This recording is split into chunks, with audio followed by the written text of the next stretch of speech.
the range is go. So we reported that they were working to verify their equipment regarding the FTS system, and they asked for a little of that verification work to be done by one of the FTS engineers here in the firing room. He went out to the VAB to get some legacy hardware to help out with it. But in the end, this is a fix that the range had come up with to get clearance, to clear the range rather, and to as well work the FTS system. And so now they are go. Again, the range is go. That is no longer a constraint. And so you combine that with the fact that the rocket and the ground systems here also working, no constraints. Clear board here is great news. So again, the range is green, and we're continuing to work through the countdown. We got a weather update that came in to the launch director from Launch Weather Officer Mark Berger. He reported out that there's still a little bit of feisty weather activity that's happening up in the Titusville area. That's the city neighboring the Kennedy Space Center. Those showers had passed over Kennedy, and then now they're currently over in Titusville, currently still within that mile kind of constraint of flight through precipitation rule.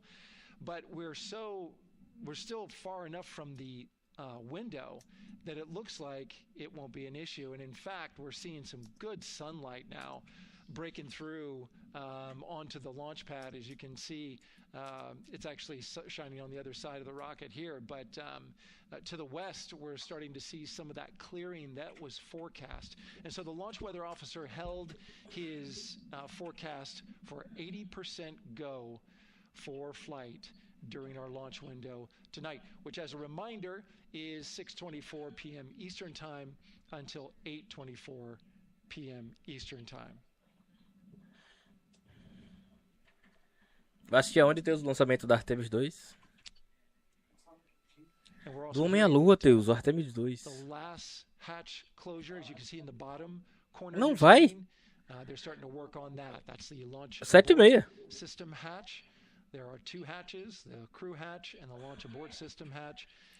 Artemis 2 será lançada às 7h30. 7h24, pelo que eu tô vendo aqui, 1h12.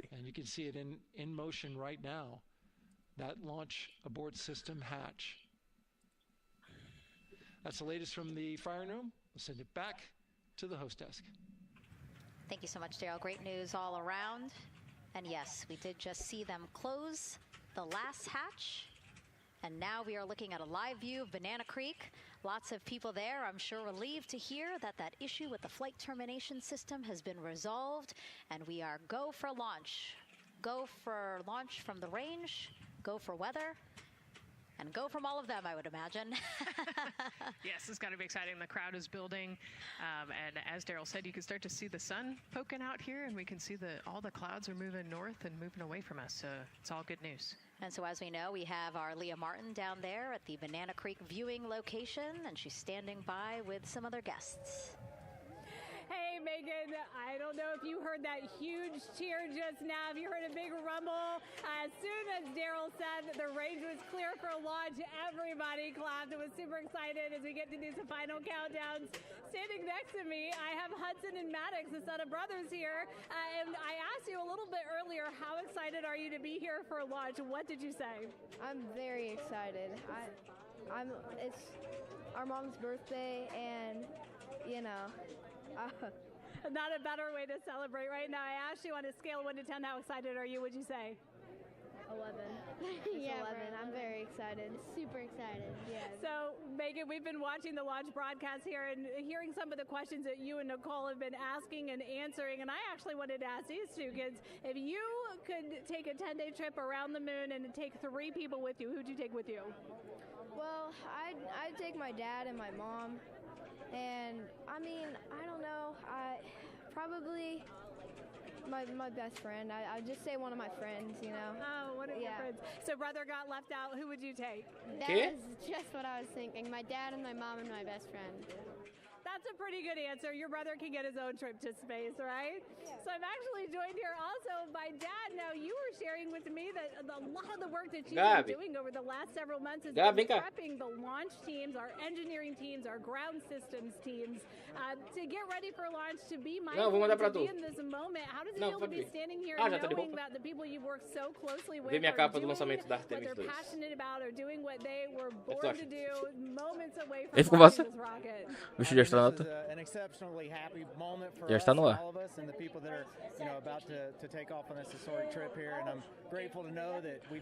Certo, depois do Artemis.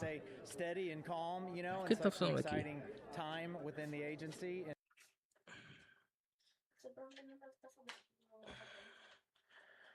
Qual é o 1º de abril?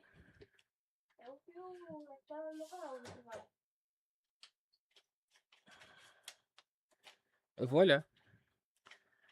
Daqui minuto. We are standing by, ready to go, and we're ready to cheer this team on. I definitely think that people are excited, especially as we see now live inside of the White Room at the launch pad. The closeout crew has closed the launch abort system hatch. You saw there, we took it live. Took a lot of them. I think all of them, except for one. I think it took 3 or 4 of them to push that hatch door close, and then they felt around the perimeter of the door to make sure that everything was sitting just right. Right, yeah, we talked about how heavy the crew module hatch is. This hatch is just as heavy probably, and so, you know, they're working the closure here and working those connections, and you can see, yeah, there's still 3, 4, 5 people that we can see in the White Room. It takes a lot of people to get this these hatches closed and this rocket ready to launch. Mm-hmm.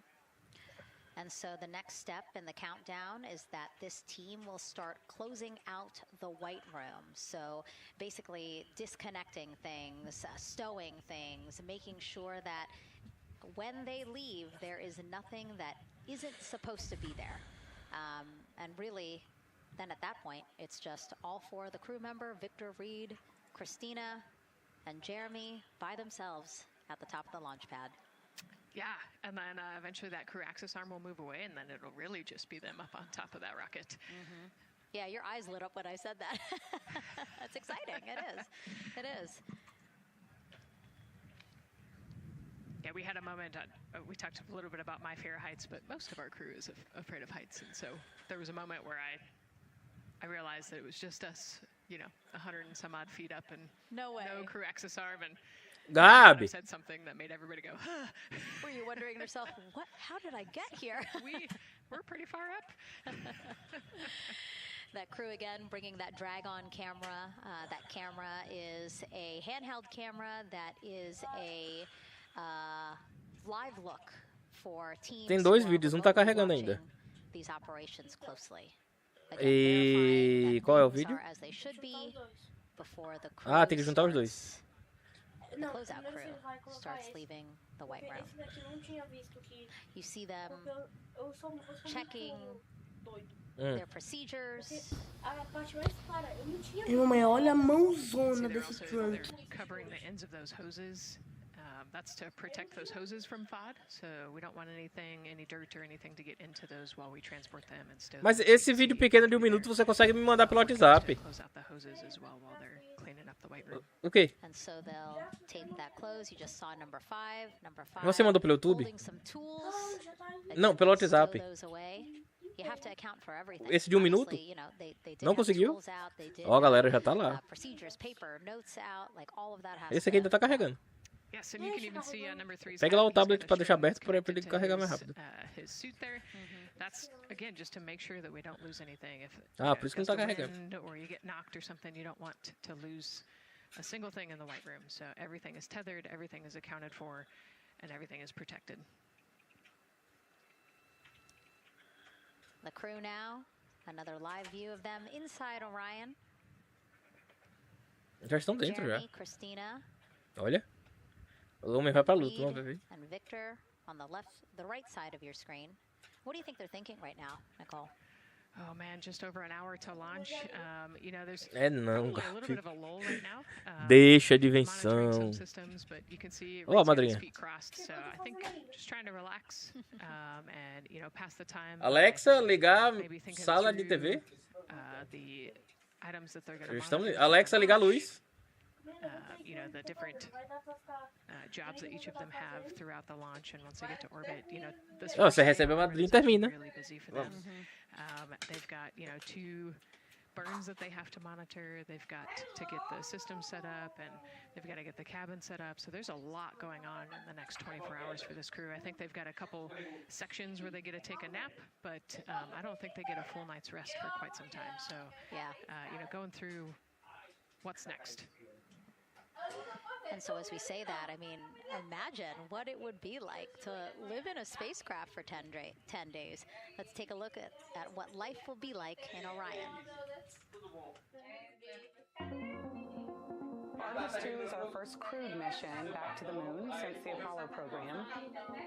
A lot of the focus of Artemis 2 is really checking out systems to be sure that we're ready and well positioned for continued human exploration. My name is Susan Baggerman, and I'm the Chief Health and Performance Officer for the Orion program and the Artemis 2 mission. And this is 10 Days in Orion.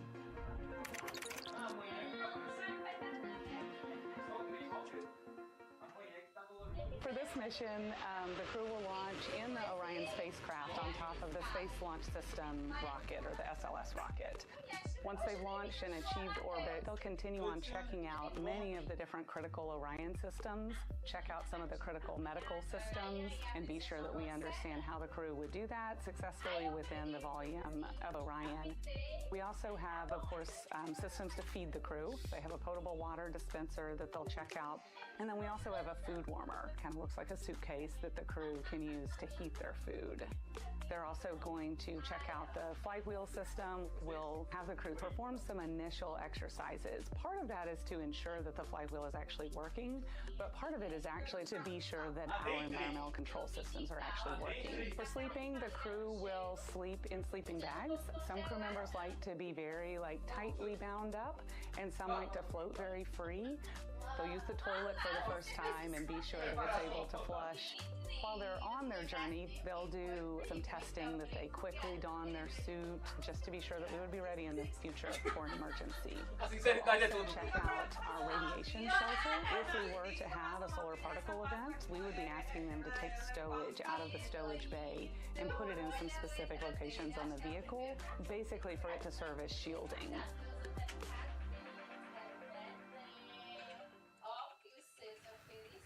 And so I want to talk a little bit more about what we just heard in that package. More. I am interested in the space food. So Reed, Victor, Christina, and Jeremy have a pretty big menu to choose from, so that's really cool. We're actually going to pull up a graphic now that kind of shows you some of the food that they're going to have with them on their 10-day journey around the moon. We know of more than 10 types of beverages. There's coffee, a mango peach smoothie, apple cider, lemonade. So those all sound delicious. And now I've just remembered I haven't eaten lunch. They're actually not too bad. I actually have a mango peach smoothie with me today. No way. Yeah. So you can see they come in these little packets here, but it's just kind of a dried powder that you add water to. So this would actually, you'd add 175 milliliters of water and let it sit for 2 to 5 minutes, and then you can stick a straw in it. You saw in that package they put a straw in the top septum portion there, and then you can drink it. And so this is the packaging. This is food that you brought up with you, or that you had while you were at the ISS. Yes, yeah. Actually, this is all food that we have available to us on the standard, what we call the standard menu on the space station. And so, actually, the graphic there showed quite a bit of the standard menu that we're going to take with them. So, space food is space food. We can use the food that we have been using. You know, our food lab at Johnson Space Center actually creates that food, and then they stabilize it and they package it for us and everything. So they do a really wonderful job out there. We've got different types of food. You know, you can see I've got this is a soup, tomato basil soup. So thermal stabilized. It's already hydrated, so you just throw it in that food warmer that we talked about, and then you can eat it. But then we also I have some shrimp cocktail here that's you know, irradiated, so it's in a package that protects it. Tem isso, comprou o Dom Pris também. Brownie too, this is probably my favorite Tu, one. tu but trouxe? It's in we might if you're. Yes. Look, So- see, they want us to eat. I don't know what happened, but it worked out. Yeah. What Não, we tem were que ser amanhã que minha mãe vai It's viajar. an outer package to help protect it against Minha mãe. radiation, and then it's in this inner package. And so this cosmic brownie, actually, the trick, Anne McLean, my crewmate, taught me. The trick is you got to put this in the food warmer and get it nice and warm, Ooh. and then you can get it. But so what we do is we just take scissors and you open it up, and then it comes right out. So these brownies are nice because they don't have a ton of crumbs, and so you can actually Estou just mostrando agora eat com it bita de pretty astronauta. easily in space. You know, if you imagine, that would not happen in space. It would, It float would not away. fall. But yeah, so we've got all sorts of things that you can actually eat. The menu's pretty good and pretty diverse on the space station, and then as you saw, pretty diverse for Orion. Nice. Yeah, that's amazing. And again, here's a look at the crowd that's starting to continue to grow here as we get closer and closer to launch. We are now under an hour from the opening of our 2-hour launch window at 6:24 p.m. Eastern Time. And so let's take some questions from social media. We haven't taken some of those for a while. You put that brownie away, Nicole, or I'm going to steal it. Nicole, we have another celebrity who submitted a question. Let's take a look. Okay. A quick question for the Artemis crew. What food from Earth would you bring with you into space? And why would it be lasagna? Because that's the greatest food. Food of all, but yeah, lasagna's not a bad option. It's a high calorie meal. If you're trying to carb load for a spacewalk or something, it's a great option. Yeah, I remember Christina saying that her favorite food on the menu, and actually she was saying that she was getting in trouble because people kept on saying, you can't eat mac and cheese every day, Christina. We mentioned the mac and cheese and brisket earlier. Man, I would put those two on a tortilla. That would be great. That sounds delicious, delicious. Well, thank you so much, everyone, for sending in those questions. For everyone from a 5-year-old that we got a question from to all the way to Roy Woods Jr. there, a comedian. So thank you so much. And if you're just joining us, welcome to the Space Coast of Florida, where we are counting down to liftoff of Artemis 2.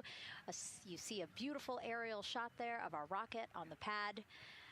For the first time in more than 50 years, we are sending humans to fly around the moon and back, and we're taking you all of you with us on this next chapter of human spaceflight.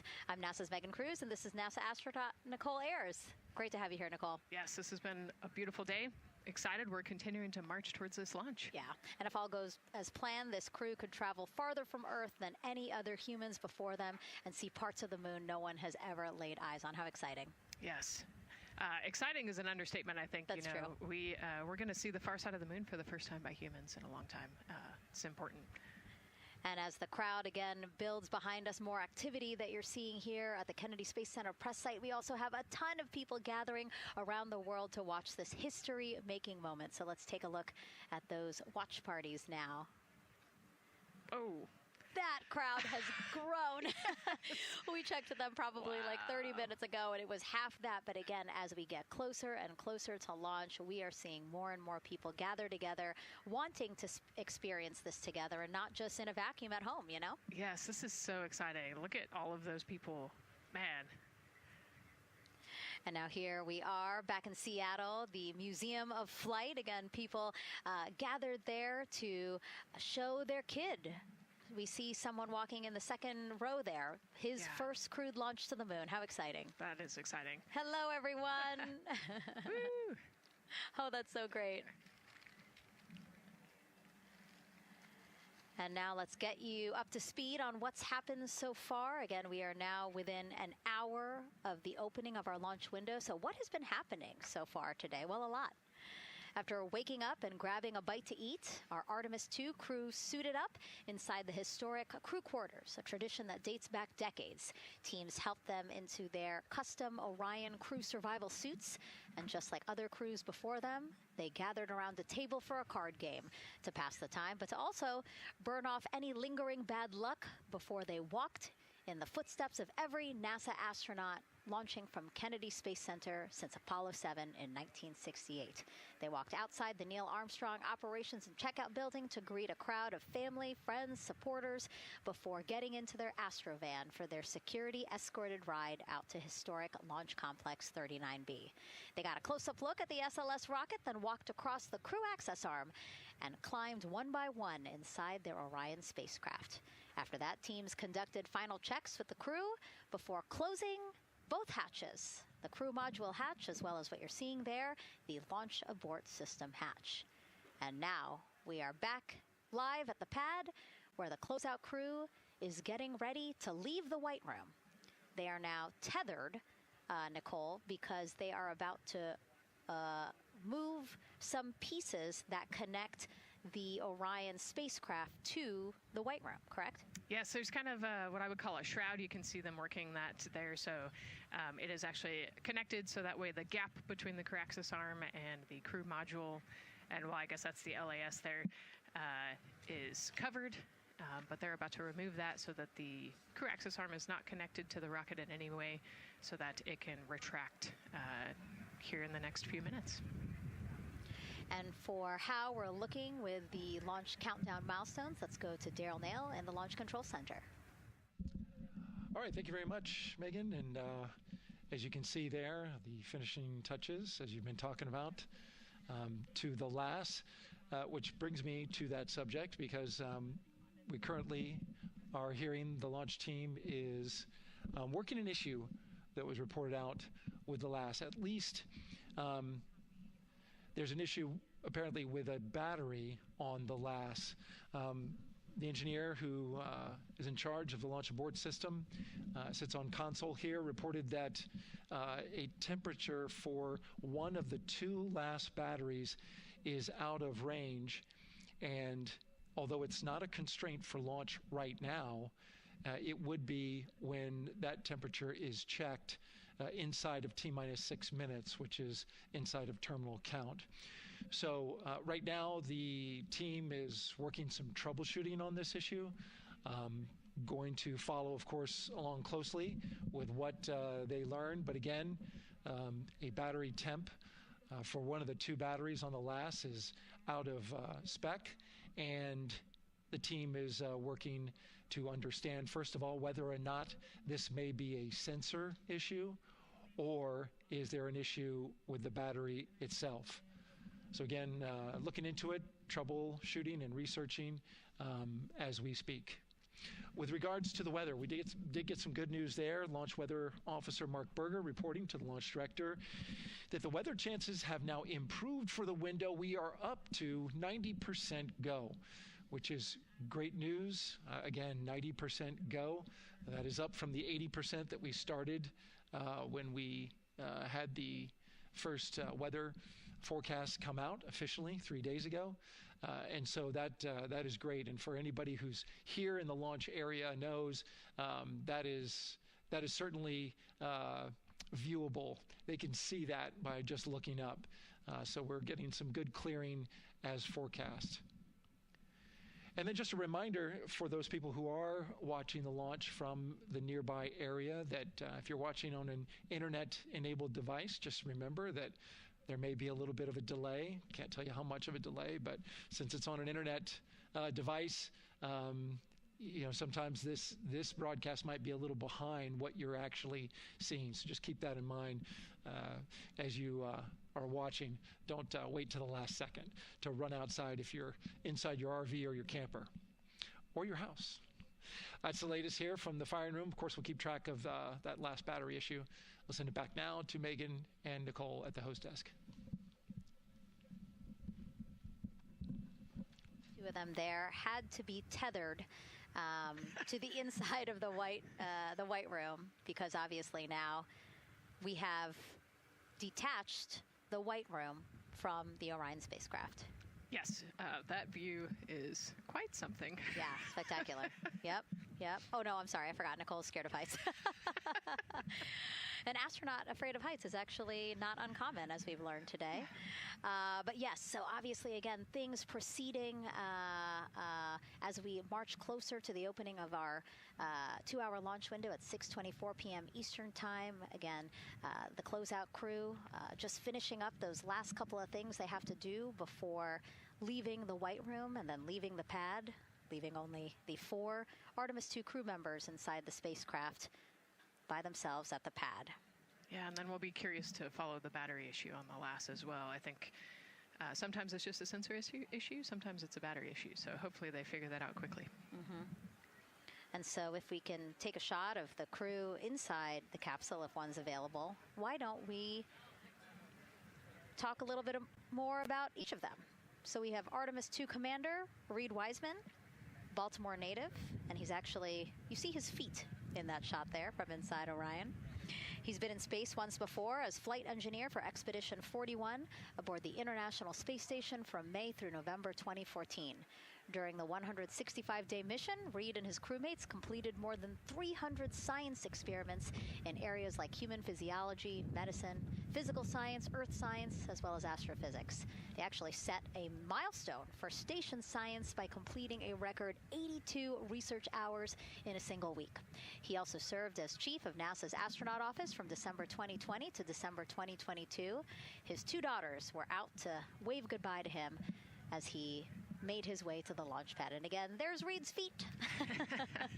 Reed is the one sitting in the seat to the right, closest to our camera there. So looks like he's relaxed by the body language of his feet. Yeah, you know, I think they're kind of in a holding pattern, if you will, or a waiting period. So it makes sense that he's a little bit relaxed. He's also kind of just a relaxed person in general. He's wicked smart, but has a demeanor that keeps everybody calm. And so I think we're seeing that here today. And so in this shot, Reed is the one sitting on the left, and to his right, Artemis 2 pilot Victor Glover. NASA selected the California native as an astronaut in 2013, and at the time he was actually serving as a legislative fellow in the United States Senate. His first trip to space, November 2020, pilot of NASA's SpaceX Crew 1 mission. That was the first operational mission of NASA's Commercial Crew program, which resumed launching American rockets from American soil to the International Space Station since the end of the shuttle program. Victor is a U.S. Navy captain and naval aviator who served as a test pilot, racking up more than 3,500 flight hours in more than 40 different aircraft. So again, he probably feels pretty at home in the pilot seat of Artemis 2. Yeah, I think he does. He got to say goodbye to his wife and 4 kids. Again, those were the family that he had here at Kennedy Space Center before the 4 of them drove out to the pad. Yeah, and you can see there, we talked about Victor's energy earlier, and you can see him working through, you know, pushing some buttons on the displays. Looked like he was pulling up a procedure, so he's following along and ready to go, looks like. And then mission specialist Christina Cook, sitting on the upper left-hand corner of the screen there, native of Grand Rapids, Michigan, was selected to the Astronaut Corps in 2013, same class as Victor, served as flight engineer on the International Space Station from March 2019 to February 2020. During that time, she set a record for the longest single spaceflight by a woman with a total of 328 consecutive days in space. How cool. She also participated in the first ever all-female spacewalk.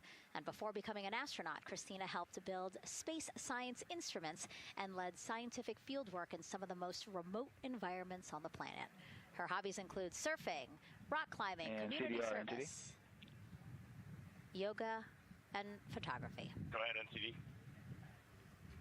Those couple of suppressed overvolt messages, we're going to go ahead and clear those off your screen.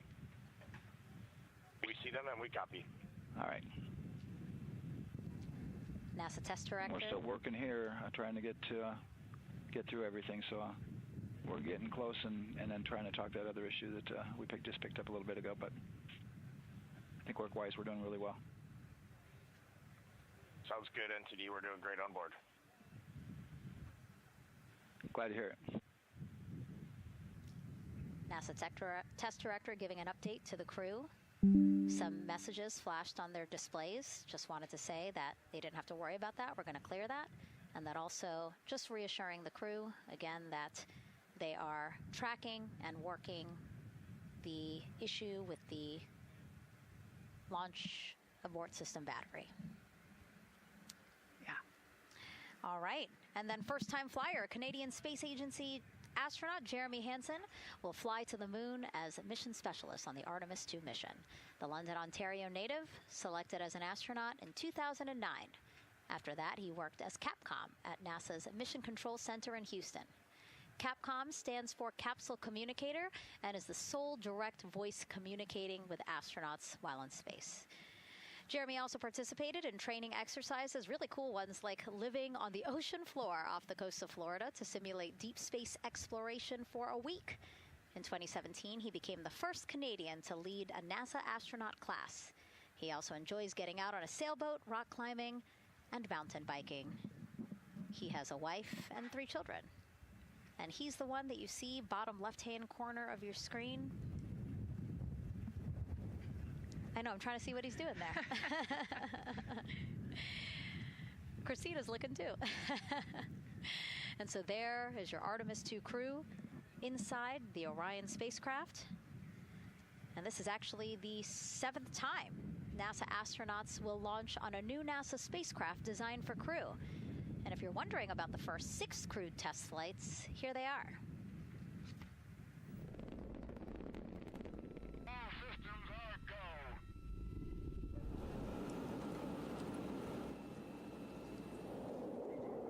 Gemini 3, Gus Grissom, John Young, March 23, 1965. Apollo 7, Wally Schirra, Don Isley, Walt Cunningham, October 11, 1968. Space Transportation System, or STS-1, John Young, Robert Crippen, April 12, 1981. Then NASA SpaceX Demo 2, Doug Hurley, Bob Behnken, May 30th, 2020, followed by NASA's Boeing crew flight tests. Butch Wilmore, Sonny Williams, June 5th, 2024. And now,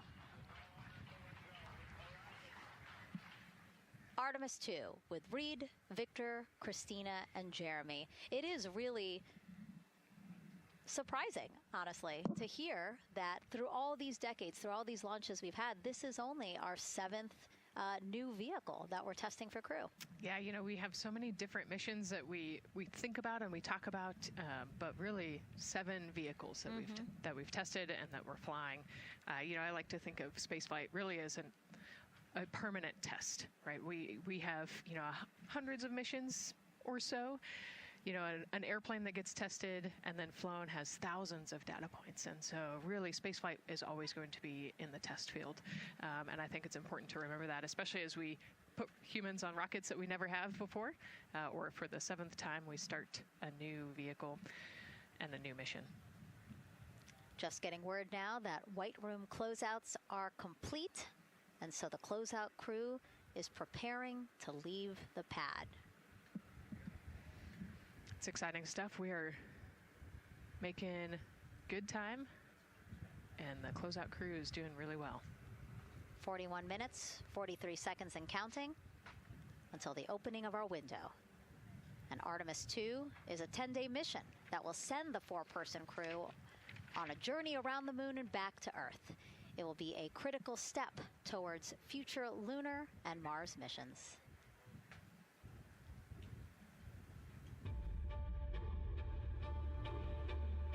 We're going back to the moon because it's the next step in our journey to Mars. We need to go explore the moon. There's vast regions of unexplored areas with the coldest, darkest places in our solar system. This is a test mission, and when we get off the planet, we might come right back home. We might spend 3 or 4 days around Earth. We might go to the moon. That's where we want to go, but it is a test mission, and we are ready for every scenario as we ride this amazing space launch system in the Orion spacecraft. But another reason we're going back to the moon is to fulfill NASA's mission, which is to explore the unknown in air and space, to innovate for the benefit of humanity, and to inspire the world through discovery. And when we succeed and when we accomplish the things that we set out to accomplish, that inspiration not only can set up new things to happen, but it also is a reminder in tough times that we're capable of doing great things when we work together. The thing I love about the moon is that it's not just a beacon for exploration and this platform of possibilities for incredible missions like this, but it has benefits. That's actually why we're racing towards it.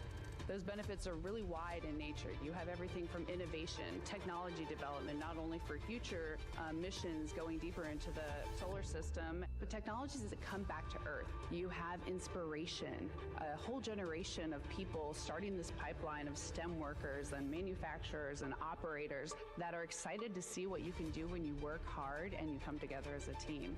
When I think about the four of us flying around the far side of the moon, seeing that Earth rise, taking images and video and sending them back to you, the feeling that I have inside is hope. We know that Artemis 2 is not the solution for humanity on planet Earth, but it is a contribution in the positive column. We hope that just for a moment that people will pause and say, wow, it's extraordinary when you look back upon the Earth with over 8 billion people, and you see this concrete example of what humanity can do, this extraordinary thing when we set big goals. And CDR NTD? To achieve them.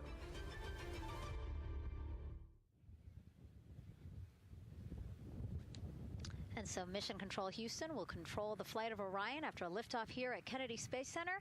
Here's Gary Jordan, who's embedded with that team. Gary, you might have to pause because we did just hear a call out to the commander in Orion. Will do, Megan. I think that was Commander Reed Wiseman responding to prepare for some of the next steps. We are now holding at the T-minus 10-minute hold. Expected a 30-minute hold. So we are well on the countdown. We are well on the timeline to meet this L-minus time and launch towards the beginning of the window, but continuing to track progress along the way.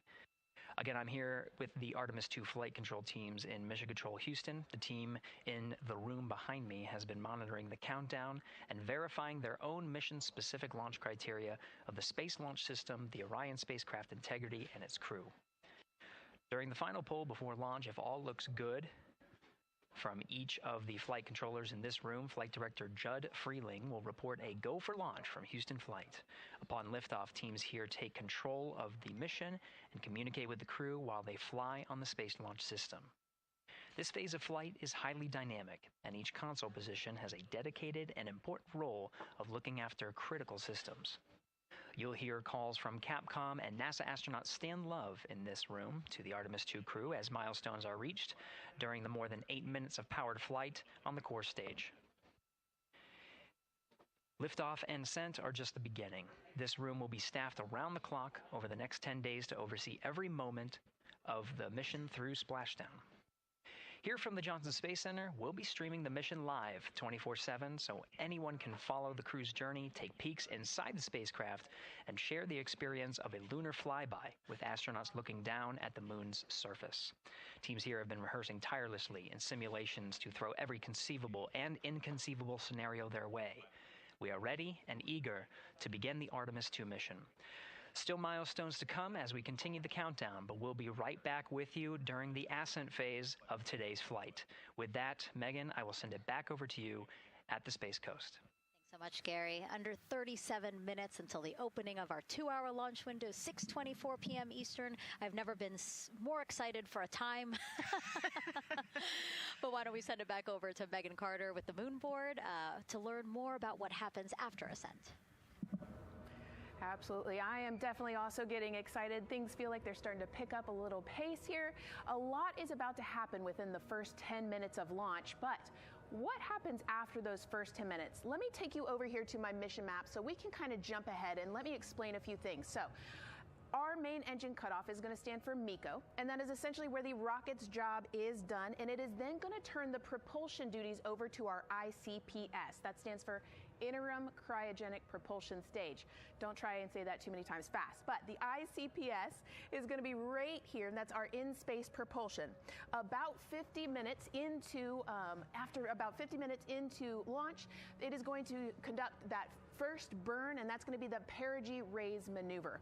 Essentially what that is going to do is going to raise the spacecraft from a lowest point of Earth just a little bit higher into space, and then they are going to conduct that nice path that's going to set them on that nice circular path around the Earth. That's when they're going to start to be able to really check out the spacecraft. The Orion spacecraft is going to be able to, like we've talked about, be maneuvered by the crew. They're going to check out those life support systems, and communication checkout's going to be vital at that point as well, obviously. Then they will be conducting that another burn, and that's going to raise them just a little bit higher again. And then they will, it'll be about time for the ICPS to separate, and they will start another lap around the Earth as well. Now, the ICPS, but even after it separates, its job will not be done because they will have the opportunity to conduct something called the Proximity Operations Demonstration. And this is going to be really important for our future lunar missions because the ICPS actually has a target on it, and the crew is going to have the opportunity to manually maneuver these spacecraft like we've mentioned and practice those docking maneuvers. Now, obviously, they will not be docking for this mission, but that is, again, going to be critical for those lunar missions in the future. Now, all right, after that ICPS has separated and they've done that second lap, they're going to conduct 2 more burns. And what these burns are going to do is set them up to the high enough orbit and a fast enough speed in order to conduct the translunar injection. This is going to be that critical moment and that critical milestone where they are going to produce about 6,000 pounds of thrust. And this is that point that is going to take them out of low Earth orbit into deep space, and it's going to set them on that nice path towards that lunar flyby. And I know we have talked a little bit about why this could be a record-breaking flyby and journey to the moon. And with that, I'm going to turn it back over to Megan so she can tell us just why.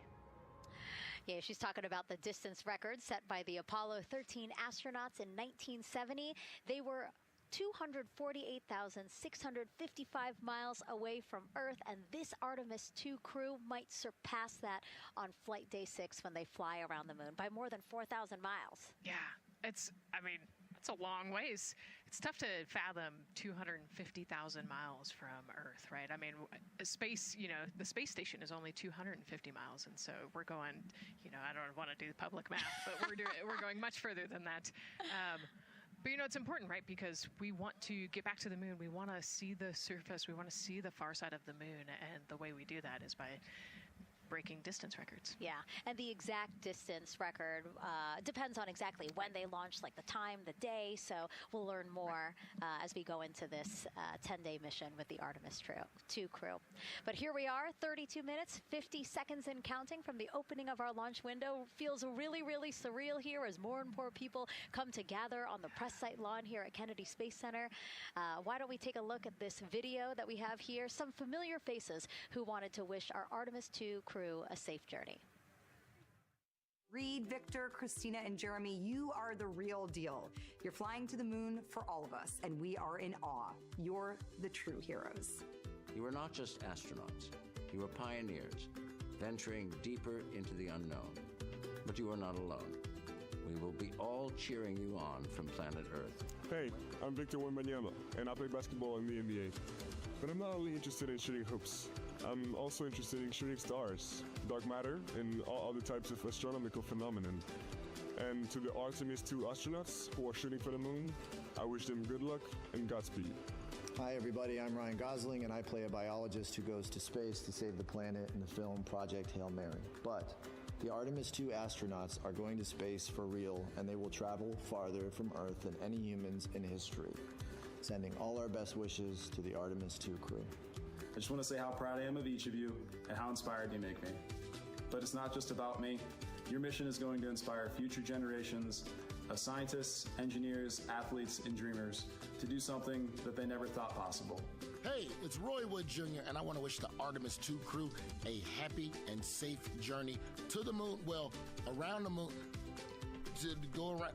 I know what you're doing. You got to look for a parking space. This is to go around the moon, make sure somewhere to park, and then you park journey. Good luck. actually a really good way to explain what how this mission builds. Again, we are hoping to land astronauts on the surface of the moon in maybe 2 years. So yes, we are looking around the moon on this lunar flyby mission to see where we might park. Thank you, Roywood Jr. Okay, and as we look at this live view of the rocket on the pad, there is a spectacular place here at Kennedy Space Center to watch launch from, and that's the Banana Creek viewing area. Why don't we go back there where the crowd is excited, and Leah has the best assignment ever talking to people who are super excited about being here for Artemis 2. Oh my gosh, Megan, you talk about the excitement being palpable. I'm telling you, everybody here on pins and needles as we get just about half an hour away from launch. I've been walking around talking to people, and I'm just struck again and again by how many people are here from across the agency. I want to introduce you to just a small portion of the people across NASA who have been supporting this mission. Patty Ortiz, NASA Armstrong Flight Research Center, Orion Program. Orion. Kathy Graves, Glenn Research Center, Office of STEM Engagement. David Alexander, NASA Glenn Research Center, Office of STEM Engagement. Jennifer Becerra, Johnson Space Center, the Office of STEM Engagement. Here we go, right back here. Where are you from? I'm from NASA Glenn Research Center, Joseph Pinakitis. Joseph, here we go. Wes Furman from APL. Maria Arredondo from Headquarters, Next Gen STEM. Mark Robinson, Stennis Space Center, Commercial Space. Amira Flores, Armstrong, Office of the STEM Engagement. Molly Kearns, NASA Glenn, Space Communications and Navigation. Matthew Pierce, Goddard Institute for Space Studies in New York City. Here we go, and right over here. Lauren Ring, Ames Research Center, Data Integration. So we're coming together. We're one big NASA team, one big NASA family, and we have one major message before we launch tonight. Okay, guys, what are we going to say? 1, 2, 3, go!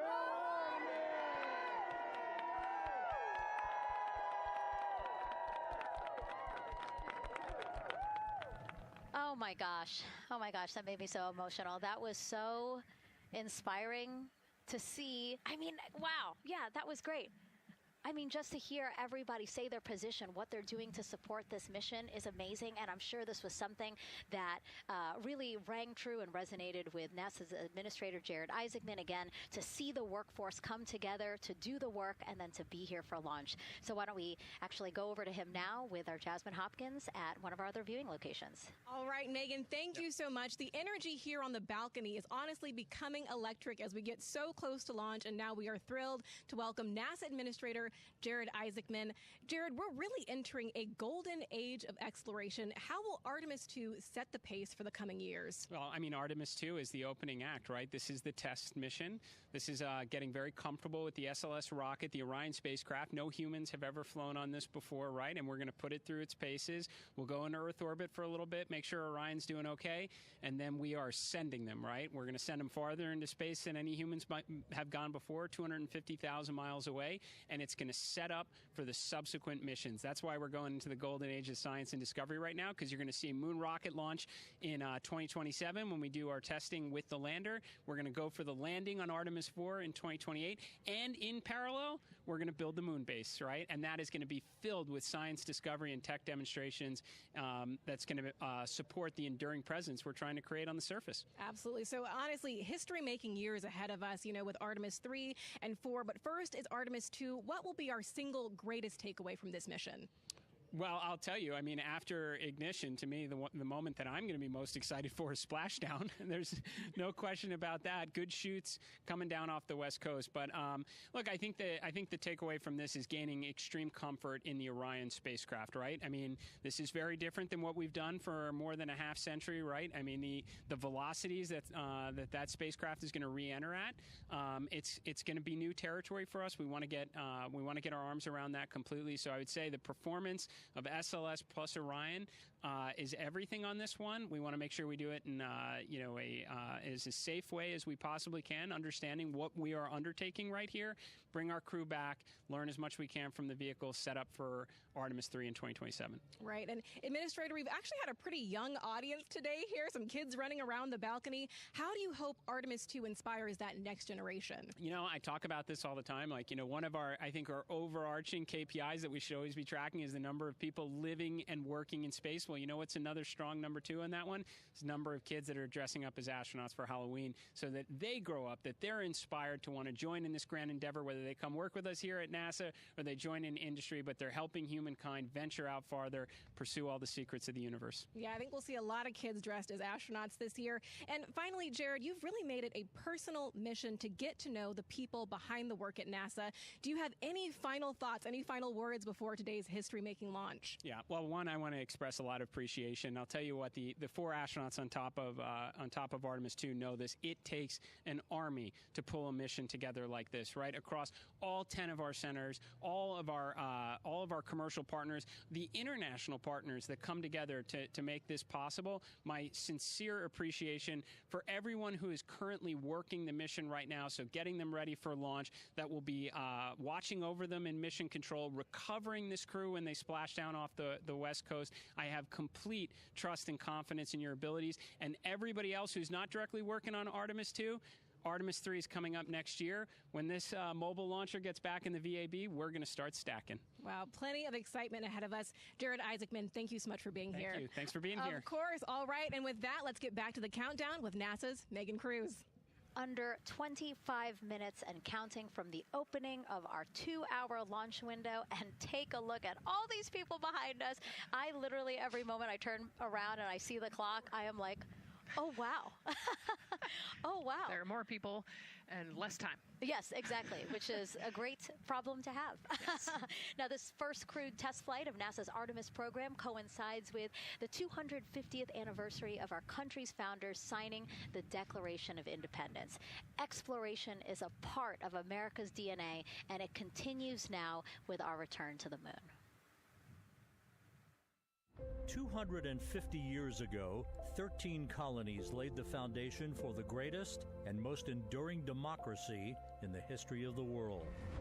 One driven by courage, faith, and freedom. From that moment, we became a nation defined not by where we stood, but by how far we were willing to go. We conquered vast frontiers, invented tools that shaped a modern world. We found light in the dark, and we rose from the earth. Faster, higher, farther. We pushed beyond the sky and into the unknown. We carried our courage into the cosmos, and we planted the American flag on the moon, the defining achievement of American superiority in space. Today, our curiosity stretches farther than ever. American robots search ancient rivers on Mars. New telescopes unfold to glimpse the first stars. And a new generation prepares to return to the moon, this time to stay. For 250 years, America has carried the light of humanity forward. But American exceptionalism isn't inherited, it's earned. Our greatness comes not only from what we've done, but what we're still determined to discover. Because in every era, across every horizon, America is at its best when it's reaching for something greater.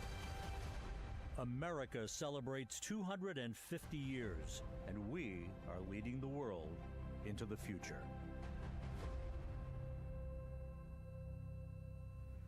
22 minutes, 15 seconds and counting from Artemis 2, NASA's boldest test flight in a generation. The crew has said this often, that they hope it inspires children around the world. And recently, a group of kids here at Kennedy Space Center got a surprise of a lifetime while watching that rocket roll to the launch pad.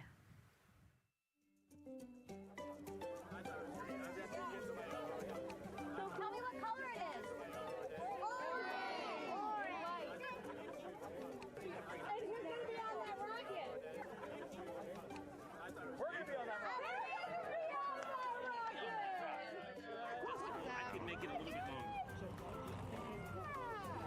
Did you see it?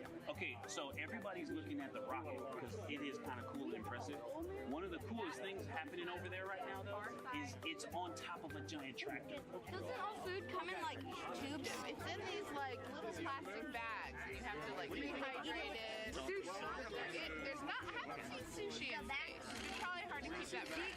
Directed sushi mashed together.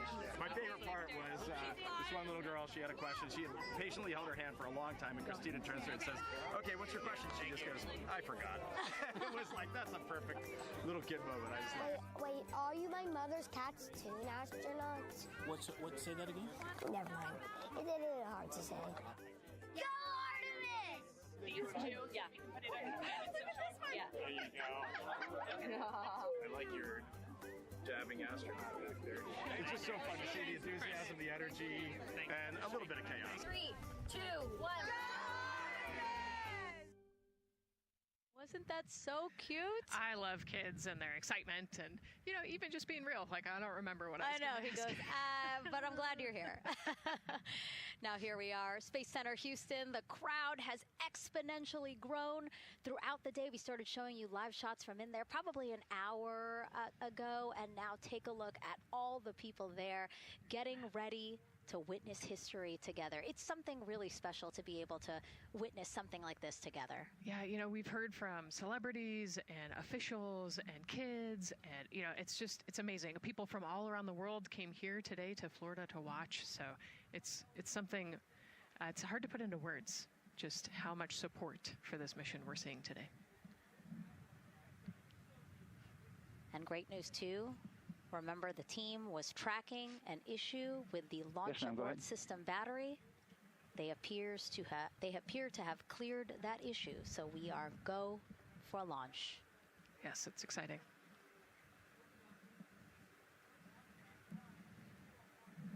U.S. Space and Rocket Center here, Huntsville, Alabama, waving to the Artemis II crew sitting right there inside Orion.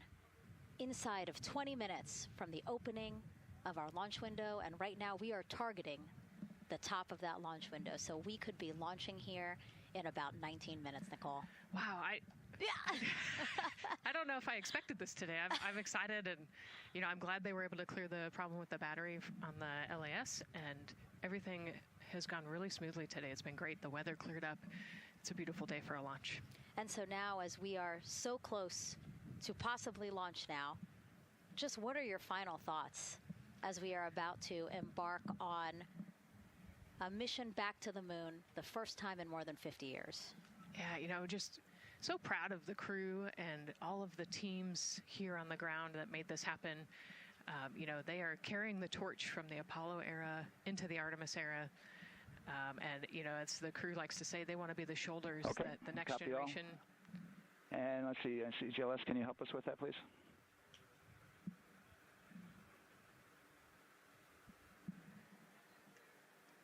They want to be the crew wants to be the shoulders that the next generation can climb on. 001. I think it's in their patch. We're going for all. It's in the name of their capsule, integrity, representing humility and the professionalism of everyone that got them there today. So proud of them. We love them. We're excited for them, and we cannot wait to see what they see. Just leveraging everything we've learned so far as an agency, taking us from Apollo now to the launch pad here, 39B, with Orion and SLS poised to again fly us into the history books. And before we leave you now here at the host desk to get back into operations, we just wanted to answer one question for you guys. We asked you earlier on today, what are you most excited for? And we asked you to go vote on Instagram and Twitch. Instagram, you guys said launch. Twitch, you guys said lunar flyby. So I think you guys will all be very excited since we are now about 17 minutes from the opening of our launch window today. And so with that, as we approach terminal count, let's send it back to Daryl Nail in firing room 1. Daryl. All right, thank you, Megan and Nicole, and just want to give you an update on the launch abort system that you just reported that they cleared.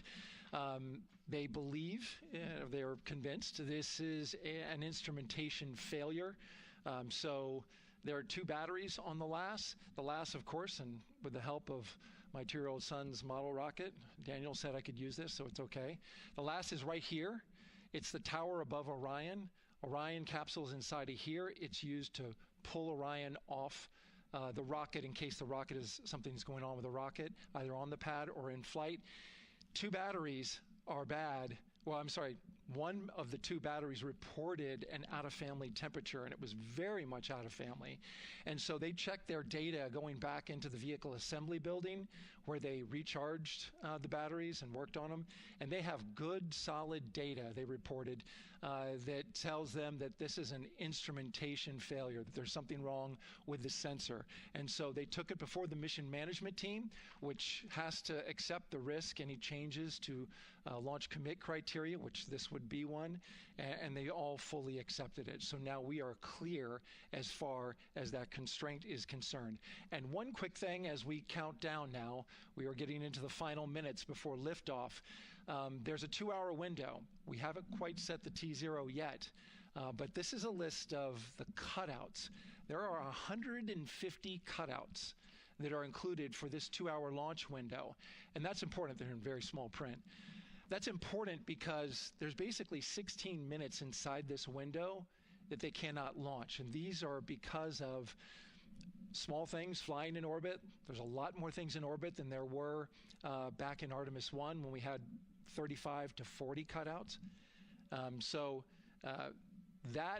For that reason, because of these 156 cutouts, they're going to be managing the launch window as we go forward. So they may have to wait out one of these cutouts. They range in time between 2 seconds to 23 seconds, but you'll hear the NASA test director talk through that. We're getting ready to merge that loop from NASA test director Jeff Spaulding.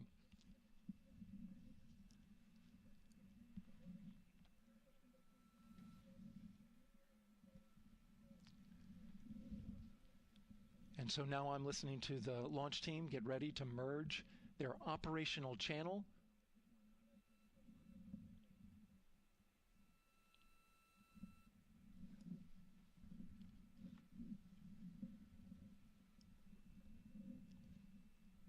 We're now entering one of the most consequential phases of launch day, and that's terminal count, the final 10 minutes. And OTC, NTD on 212 for comm check. Good comm. How me? I hear you the same. STC? GTC? GTC is on 212. All right, copy that. NASA Test Director Jeff Spaulding confirming communications with his team.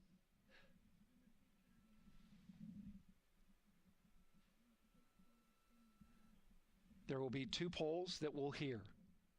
One from Spaulding, the NASA Test Director, confirming the ground systems and the launch team are ready to proceed. At this point, we have a clear board, no constraints, but we need confirmation from each individual on the NASA Test Director team. So we'll hear him poll his team. The other poll that we're waiting for is the poll from Launch Director Charlie Blackwell Thompson, who will take that final status from NASA management before giving the go to come out of a hold. And you're seeing the clock count down at L-12 minutes. CCL, OTC, Orion, RS1. CCL. Yes, sir. Reconfigure ARS primary loop ISO valves. Copy, that's in work. And CDR, OTC, Orion, RS1. Go. ARS loop ISO valves are being closed at this time. Integrity copies. NGDLP. Go. Yes, I had a discussion with sea ice and with MER Manager regarding the observation the sea ice had a few minutes ago. They were able to confirm with BCI photos that the condition that they observed has been there since 2025. MER Manager has had a chance to review the findings, and they do not have any constraints from either a sea ice or MER Manager perspective. Okay. Copy all. And Launch Director NTD, you copy? Yes, sir. I copy. That's good news. OTC, CCL 212. OTC. ARS primary loop isolation valve configuration is complete. Copy.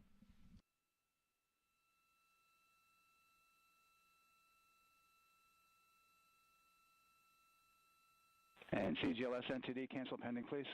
GLS copies, and that's complete. All right, and for all personnel, we got a little bit more work to do before we pick up the clock, and we're about a little over a minute from getting to T-minus 10 minutes, but we've canceled the resume time there, and then we'll pick it up after we get through all of our work and anything else that we need to do to get through the remainder of counts. So we'll continue working that to get to our T0 today. So when we get to about 50 seconds from now, we'll extend that hold. CVSE OTC. CVSE 400-290, looking to verify that we are configured for ascent. Yep, give me about 2 more minutes. I'm going to start CMA2 streaming. Copy. NTD COSE hold requested. Copy that. I have an LCC violation of O-CT-004, S-band transponder anomaly. This was a transient LCC violation, so transponder 1 had a demodulated SNR estimate that went down to 2 dBm when it should have been between 10 and 13. It is now back up to 12, but we did lose that for just a moment. It does not appear that we lost our bit sync or carrier lock, which would be indicative that we lost our lock with the vehicle. So at this point, recommendation would still be go. However, we do have a pre-planned contingency procedure if we want to look at that. But again, this was transient, so we're back in a nominal range. All right, let's see, LPE NTD. Yeah, we're not seeing that hit. So I guess the question for COSE, was that less than 3 samples? Is that below our persistence? Stand by, let me look. It did look like it did persist for several seconds on mine, but let me take a look at the number of samples. Could I get a repeat on the affected LCC, please? Yes, ma'am, that's going to be O-CT-004. Thank you.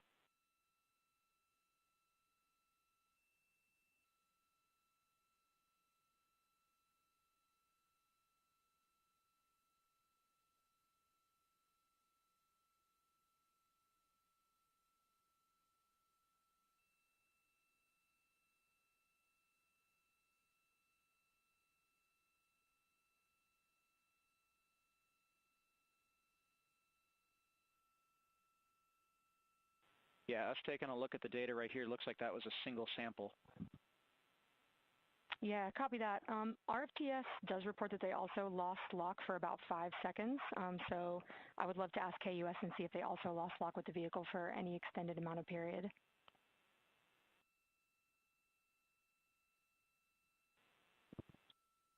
And COSE, while we're doing that, these are 1/10 hertz measurements, correct? So we would have had to lose it for over 10 seconds to get a second sample.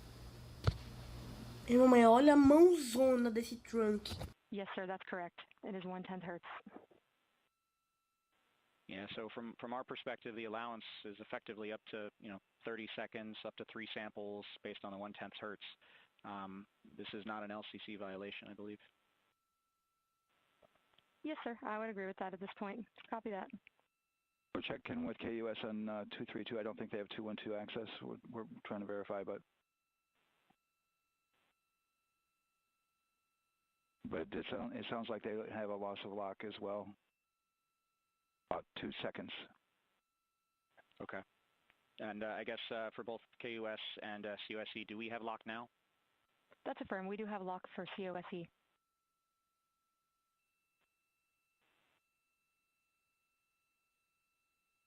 Yeah, so from the integration console perspective, we did have a temporary loss there within the allowable, and per the requirement, let's go. And this is Houston Flight. We have lock and we have good telemetry here in GSE. And KUS is reported to they have good lock now. So with all of that, OSC, then are we in a go configuration per your LCC? Yes, sir. Recommendation would be go. Right. LP, you concur with that? Yes, sir. LP concurs go. And Launch Director? Yes, sir. Launch Director concurs go. All right, and I'm going to go ahead and just verify everybody has everything else complete, Launch Director, and if we do, we'll be ready to pick up the poll at that time, unless there's something else that you're aware of. No, sir. Let's verify all our work is complete, and I would like one last check of our constraints list. All right, let's see. OTC, are you still waiting for ComConfig, or are you? That is affirmed, sir. Okay, Yeah, is that your only open item? Yeah, OTC, there's CVC that. Irmão, mas olha a mãozona desse trunk. Esse seu trunk tá bom? All right, copy that. STC? STC is complete. And GTC? GTC is complete. Okay, excellent. All right, and LPE, just want to verify we have no open constraints. Eu tô aqui pra estar literalmente na dúvida. Constraints, we have a clear board, sir. Okay, tracking the same here. And Launch Director, with that, we are clear and ready to pick up the launch readiness poll with your go. All right, sir, I am go for the poll. All right. And for all personnel, this is the NTD conducting the Artemis 2 launch readiness check. Eu tô aqui pra estar literalmente na dúvida. Pro 1º de abril. Isso tem algumas novidades pra estar falando, gente. GTC. Cisco. MCO. COs go. Safety Console. Safety consoles go. LPE. LPs go. RTD. RTDs go. Houston Flight. Houston Flight is go. ROC. ROC is go. And CDR. Crew is go. Copy that. Thank you, Reed. And Launch Director NTD, our launch team is ready to proceed at this time. All right, NTD, I copy all. At this time, I'll perform my poll. Attention on the net. This is the Launch Director performing the final poll for launch, verifying no constraints, and go for launch. EGS, Program Chief Engineer. Artemis Chief Engineers are go. Copy, thank you. EGS, Chief Safety Officer. The Artemis CSOs are go. Copy, thank you. Range Weather. Launch weather is go. Thank you, LWO. And Artemis MMT Chair. MMTs go. Thank you, John. And Integrity Launch Director. Good to hear your voice, Charlie. PLT. Thank you, Charlie. This is Victor. We are going for our families. MS1. This is Christina. We are going for our teammates. MS2. This is Jeremy. We are going for all humanity. All right, Charlie, your Artemis 2 crew is go for launch. Full send. I copy that. Reed, Victor, Christina, and Jeremy. On this historic mission, you take with you the heart of this Artemis team, the daring spirit of the American people and our partners across the globe, and the hopes and dreams of a new generation. Good luck. Godspeed, Artemis 2. Let's go.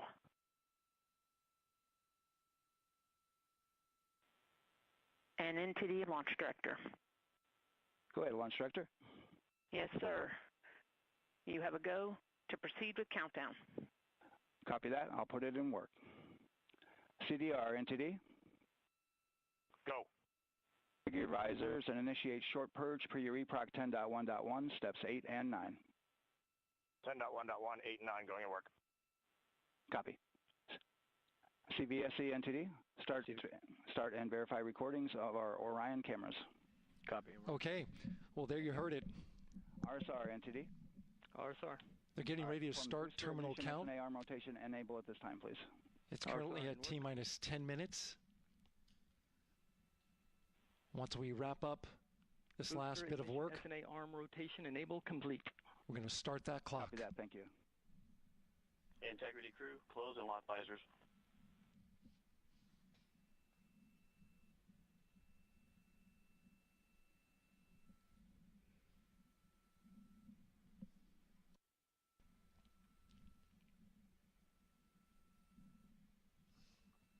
You heard an issue, worked in real time with telemetry lock on the Orion. It was transitory. It was very short.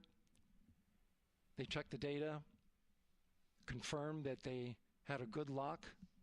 This was with the S-band transmitter on the Orion. Worked through that issue, looked at the data, and cleared it. All with the world watching. Impressive work by the launch team. So we have a 2-hour window, which starts in just a few minutes at 6:24 p.m. Eastern Time and goes until 8:24 p.m. Eastern Time. And ECL NTD will be waiting for your verification on the short purge. ECL copies. And for all personnel, once we get that short purge verification, we'll verify that we are clear to go, and then we'll proceed with the terminal count.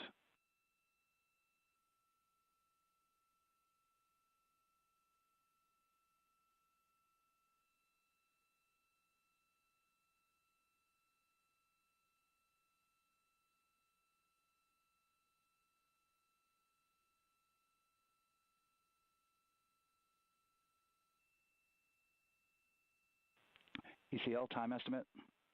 About a minute. Copy.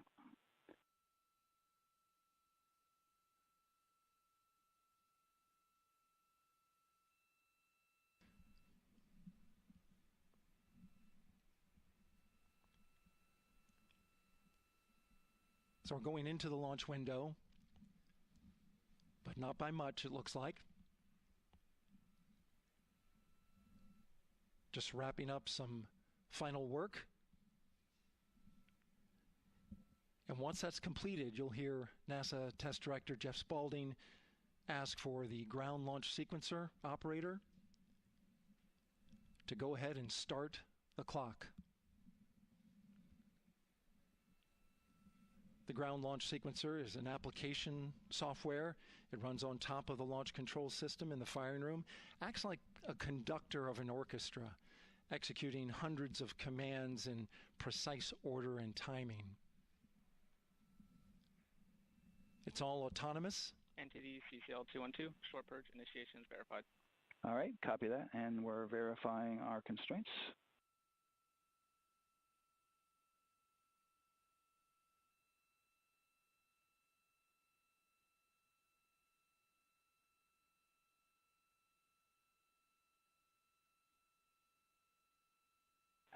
All right, and we're clear from cutouts. And with that, we're going to resume the clock momentarily. And CGLS, you can resume the clock on your mark. GLS copies. 3, 2, 1, mark.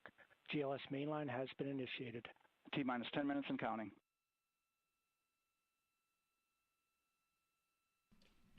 And that begins terminal count. Our new T0 is 6:35 p.m. Eastern Time. 6:35 p.m. Eastern Time. We are now counting down to liftoff of Artemis II.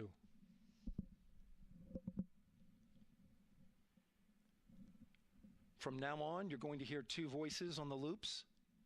If everything goes nominally, NASA Test Director Jeff Spaulding, who's directly managing the launch team, and Alex Bendelos, the GLS operator who closely monitors the software. He has the ability to stop and restart the countdown.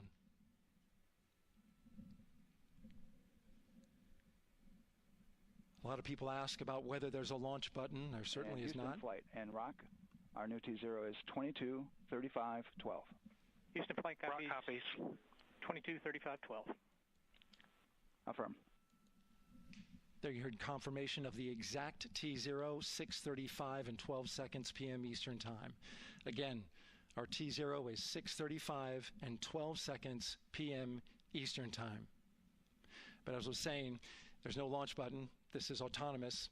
But there is a button that keeps you from launching, and that button allows the GLS operator to pause the countdown outside of terminal count and during terminal count and submit a hold to the next holding point. So the clock won't stop right away. If there's an issue, we'll go to the next stable holding point. This is how GLS configures the rocket and ground systems to a stable point where they can stop the countdown if that's needed. But right now, we are counting down. Our next big milestone, looking to retract the crew access arm. GLS is go for crew access arm retract. And there you see the crew access arm moving away.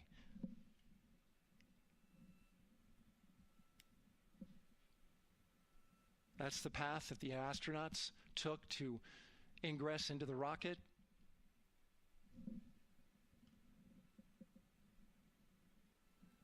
Until this point, that was their way off the pad if they needed to evacuate. But now with that arm retracting, the backup transitions to a launch abort system. And they'll begin arming that shortly.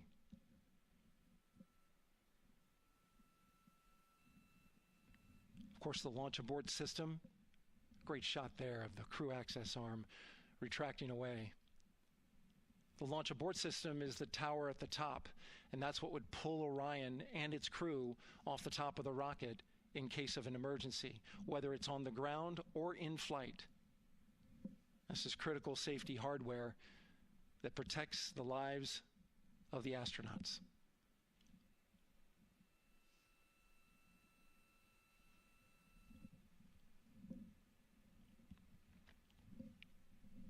Starting at T-minus 6 minutes, the GLS will start bringing that and other high-energy systems online, starting with core stage pressurization.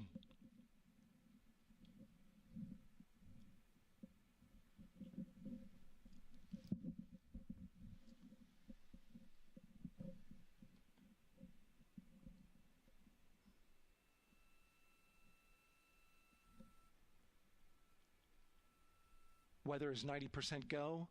The range is go. All systems are go.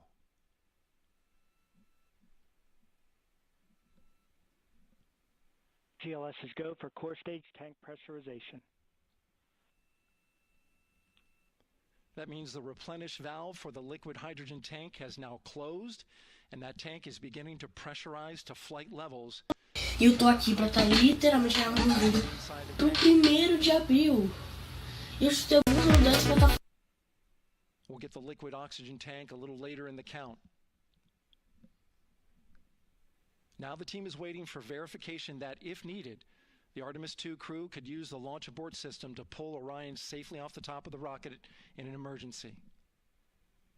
Let's listen in for that call. GLS verifies last capability available. And CDR, do you copy? CDR copies, last available. That's great news, and you heard the NTD verify that with the commander of the mission. GLS is go for FTS arm. Now work is being done to arm the flight termination system. This is so the range safety can send a flight termination command if the rocket flies too far off track. There's a brief built-in delay, so the launch abort system has time to pull the astronauts to safety GLS is go for first. LH2 high flow bleed check. All right, the high flow bleed check. That's so the cryo team gets verification that the RS-25 engines, all 4 of them, are in the proper temperature range for launch.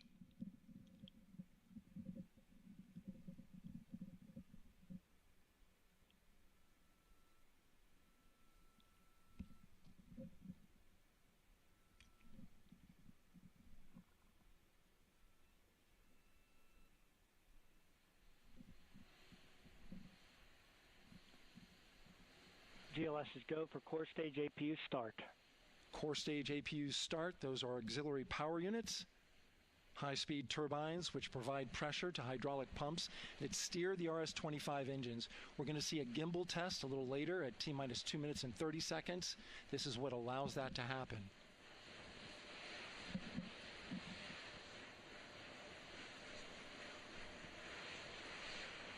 Coming up in about 20 seconds, we're listening for go for purge sequence 4. That's a helium purge of the 4 core stage engines downstream of the propellant valve. This gets all the air and moisture out of there.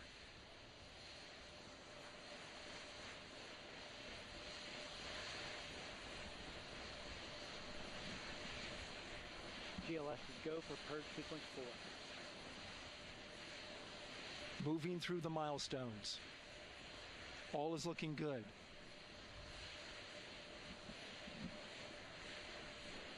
Coming up in just a few seconds, we're going to get that thrust vector control actuator test. This is a gimbaling of the engines.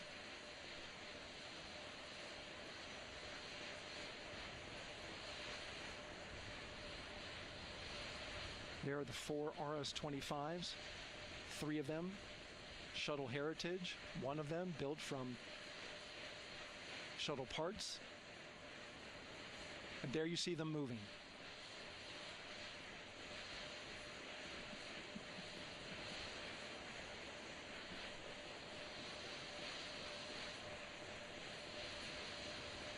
Now we're going to start moving the power from both the upper stage and the lower stage of the rocket to internal, taking ground power away and now going to battery power.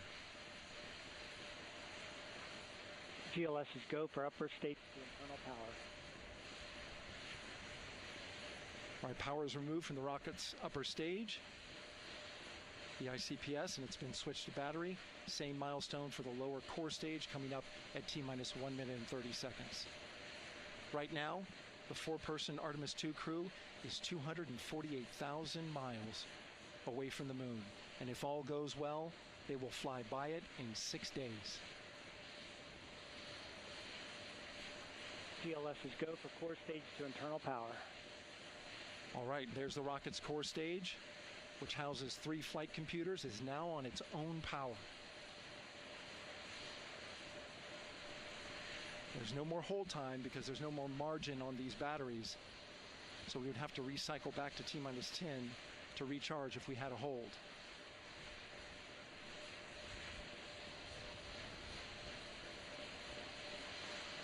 One minute. Right now, the rocket does not know what the T0 is, but coming up at T-minus 33 seconds, control shifts from the ground launch sequencer to the rocket's onboard autonomous launch sequencer, or ALS. The rocket will count itself down, but honor any holds that could come from the ground. Now, shortly after liftoff, Houston will take control of the rocket, and my colleague Gary Jordan will take over commentary. GLS is go for ALS. Great call out. The rocket is on its own. 4 brave explorers ready to ride the most powerful rocket NASA has ever launched. Sound suppression water is flowing. 15. And here we go. 10, 9, 8, 7. RS-25 engines lit. 4, 3, 2, 1. Booster ignition. And liftoff. The crew of Artemis II now bound for the moon. Humanity's next great voyage begins. Good roll pitch. Roger, roll pitch. Houston now controlling the flight of Integrity on the Artemis II mission around the moon. Integrity, AMT high. AMT high. On time, passing 30 seconds into the flights. Integrity passes the alternate beacon. Target milestone. Mission Control Houston seeing good performance on the 4 main engines. Space Launch System core stage. Integrity, 3 miles in altitude. Traveling more than 1,200 miles per hour.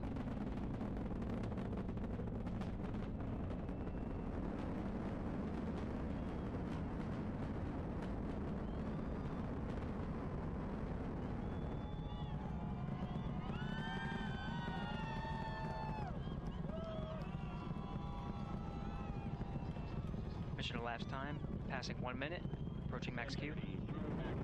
On, Ponce de Leon. Stan, we have you loud and clear on Ponce de Leon. Have you the same? Communication signal transfer confirmed as Integrity and its crew go supersonic. Approaching 90 seconds into the Artemis II mission. Integrity is 14 miles in altitude, 8 miles downrange, traveling more than 2,600 miles per hour.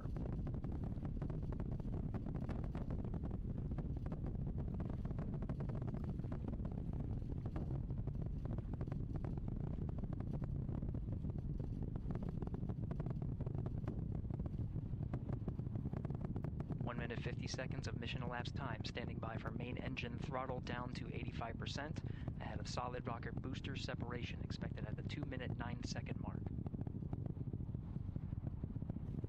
We see throttle down.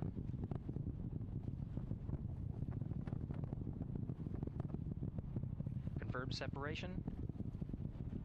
Main engines throttling up, guidance converged.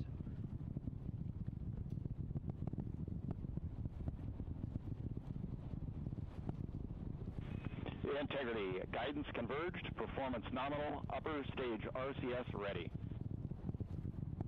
Copy all, Stan. Integrity, SM priming complete. SM priming complete. 2 minutes 45 seconds of mission elapsed time into the Artemis 2 mission. Thrusters on Integrity and upper stage confirmed in a ready state ahead of service module fairing separation.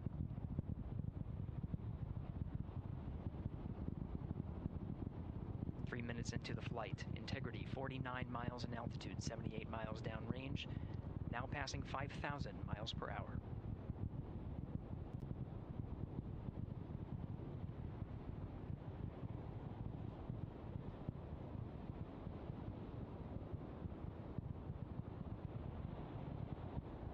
Standing by for launch abort system jettison. Houston Integrity, good last jettison, great view. Copy jettison, Team Eco 8+02. We see the same on board, Stan. And Houston has you loud and clear on Tidris at the Carmen line. Outstanding, Stan, we have you the same. 3 minutes 50 seconds into the flight of Artemis 2, Wiseman, Glover, Cook, and Hansen cross the boundary to space with good comm checks. GPS signals acquired after last jettison now working on internal checks to verify accuracy. Flight Dynamics Officer analyzed the time of main engine cutoff, confirmed at 8 minutes 2 seconds, time of MECO.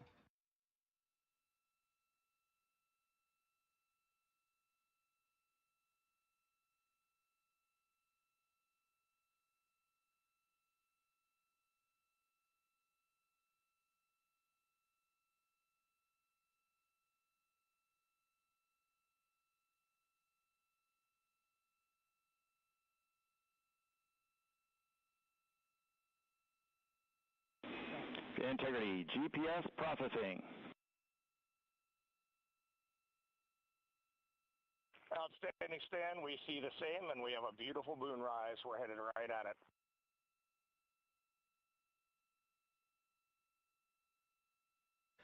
Approaching 5 minutes into the flight, Commander Reed Wiseman confirms he has visuals of his destination. GPS guidance, navigation, and control software finishes internal checks and sends to navigation channels.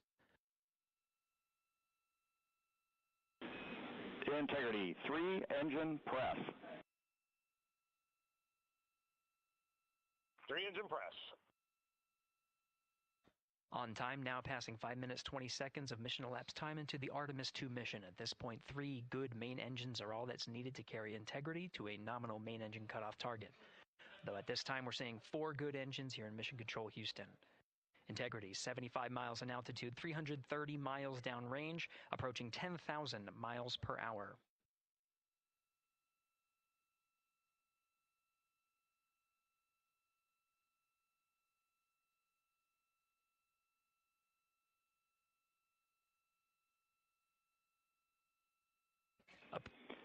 Integrity, looking good at 6 minutes. Same on board, Stan. Good trajectory and engine performance.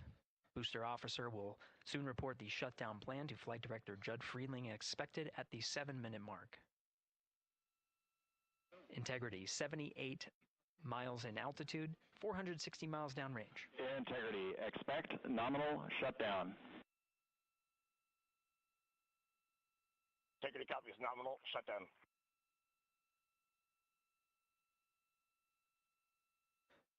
Six minutes 40 seconds of mission elapsed time. Shutdown plan is as expected.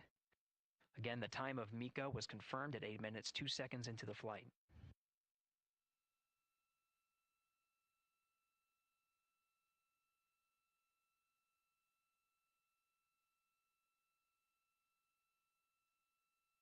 Seven minutes of mission elapsed time. Throttling down as we approach the abort once around option. Milestone at the 7-minute 30-second mark. Now 84 miles in altitude, 650 miles downrange, traveling more than 15,000 miles per hour. Integrity, AOA open. AOA open. The window is now open for an abort once around option that would target splashdown in the Pacific Ocean. Still following nominal ascent at this time.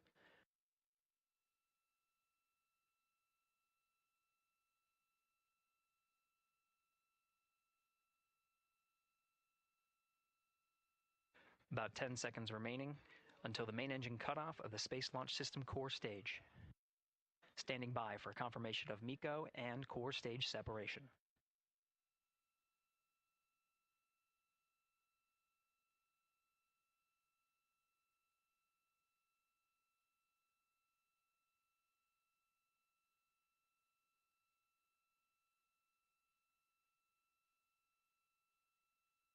Integrity and nominal MECO, core stage separated.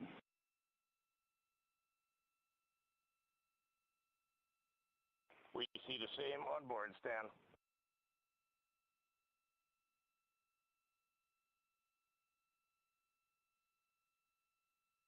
Eight minutes, 40 seconds into the flight, we have a nominal main engine cutoff heading in the right trajectory on the way to swing around the moon.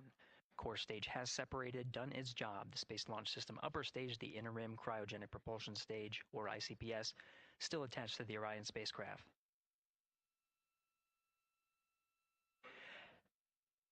Nine minutes of mission elapsed time. Integrity crew of Reed Wiseman, Victor Glover, Christina Cook, and Jeremy Hansen now in orbit around the Earth at the beginning of their journey to the moon.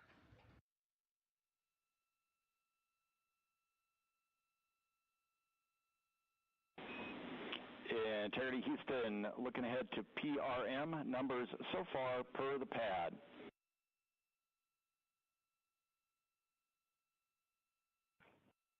Copy that, Stan. Numbers for the pad.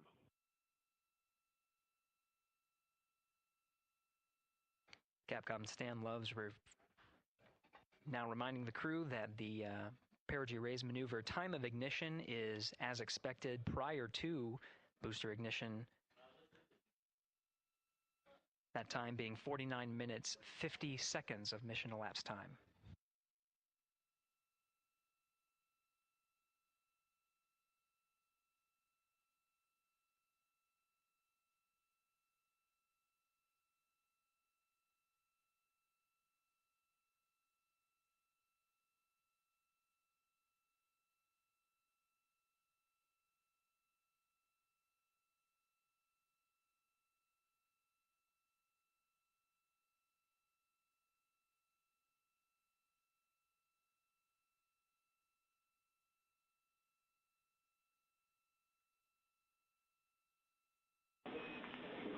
Integrity, good. NEDs deploy.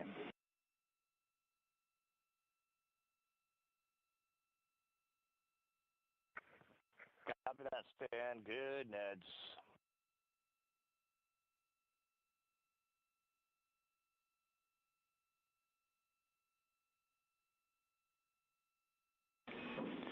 And Integrity Houston for PWD setup. Just a reminder, halfway open on the secondary. We copy that, Stan. Halfway open.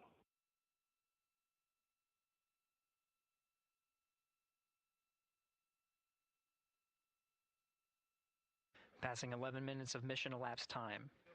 Here, overhearing the conversation between Capcom Stan Love and Commander Reed Wiseman, already passing some milestones. We have a good nozzle extension deployment system. That is confirmed. Complete. We also have the visors are confirmed up, now past the dynamic phase of flight, that is ascent. Their launch and entry suits that provided them an extra layer of protection, now not as needed. They're going to raise those visors. And later in today's mission, they will begin to egress or get out of the suits to begin some of their initial tasks of activating some of the systems aboard in the Integrity spacecraft. It's passing 12 minutes of mission elapsed time. Again, the perigee raise maneuver that's targeted near 50 minutes of mission elapsed time, 49 minutes, 50 seconds. That's what the crew is going to be working towards. The Commander Reed Wiseman, pilot Victor Glover will focus on preparing for that milestone. In the meantime, mission specialist Christina Cook and Jeremy Hansen will start some of the activation of environmental control life support systems. You may hear confirmation of their activation over the Orion to Earth communication network.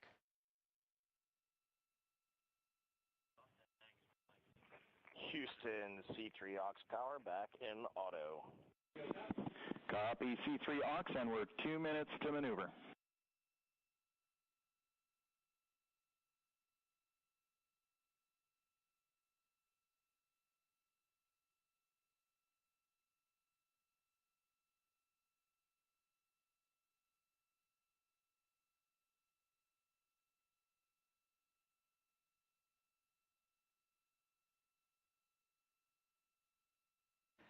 "13 minutes and 30 seconds of mission elapsed time. We're going to continue to follow the crew of the Artemis 2 mission. They are beginning their journey around the moon to verify the systems that will take us to its surface. An incredible ascent. Artemis 2 is underway. Reed Wiseman, Victor Glover, Christina Cook, and Jeremy Hansen begin their journey to the moon. Still milestones to come up as we await solar array deploy and the critical burns that will get Integrity into high Earth orbit around the Earth before engines are fired to get us around the moon. We'll keep tabs on Integrity and its crew from here in Mission Control Houston. But for now, we're going to send it back to you, Megan and Nicole at the Kennedy Space Center. Very jealous to hear how the launch experience was over on the Space Coast.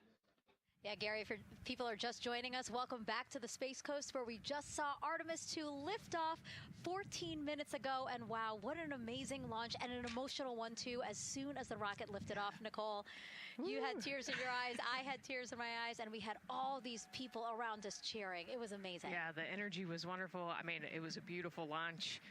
You know, we've got 4 friends and family members headed to the moon. It's pretty amazing. Yeah, how does that make you feel?